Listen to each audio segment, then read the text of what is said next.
मुबारक लख मुबारक थे सच्चे सरदार जी आमद। मुबारक लख मुबारक थी सच्चे सरदार जी आमद। मिठे ऐमान वारे मुस्तफ़ा मंठार जी आमद। मुबारक लख मुबारक थी सच्चे सरदार जी आमद। मुबारक लख मुबारक थी सच्चे सरदार जी आमद। अरब जे शहर मक्के में सुठे केड़े घराणे में। अरब जे शहर मक्के में सुठे केड़े घराणे में। अबे अब्दुल्ला जे घर थी यतीमन यार जी आमद। अबे अब्दुल्ला जे घर थी यतीमन यार जी आमद। मिठे ऐमान वारे मुस्तफ़ा मंठार जी आमद। मुबारक लख मुबारक थी सच्चे सरदार जी आमद। मुबारक लख मुबारक थी सच्चे सरदार जी आमद। मिठे ऐमान वारे मुस्तफ़ा मंठार जी आमद। मुबारक लख मुबारक थी सच्चे सरदार जी आमद। वया बुत भोर थी के ई महलक से राजा भी किरिया।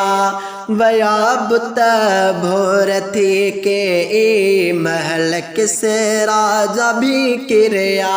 जॾहिं दुनिया जे अंदर थी दिली दिलदार जी आमद।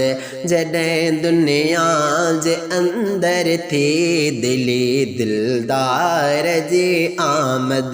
मिठे ऐमान वारे मुस्तफ़ा मंठार जी आमद। मुबारक लख मुबारक थी सच्चे सरदार जी आमद।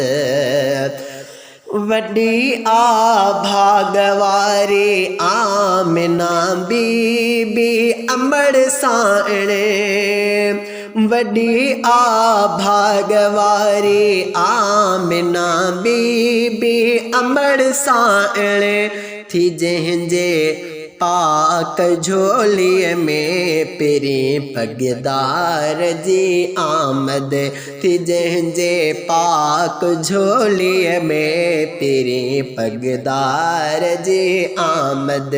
मिठे ऐमान वारे मुस्तफ़ा मंठार जी आमद। मुबारक लख मुबारक थी सच्चे सरदार जी आमद।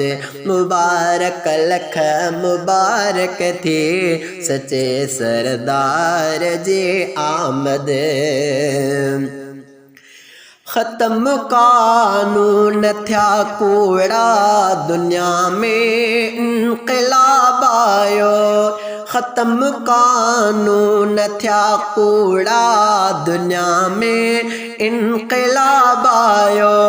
अदा हिकमत जॾहिं जो थी सजण सरकार जी आमद। अदा हिकमत जॾहिं जो थी सजण सरकार जी आमद। मिठे ऐमान वारे मुस्तफ़ा मंठार जी आमद। मुबारक लख मुबारक थी सच्चे सरदार जी आमद। मुबारक लख मुबारक थी सच्चे सरदार जी।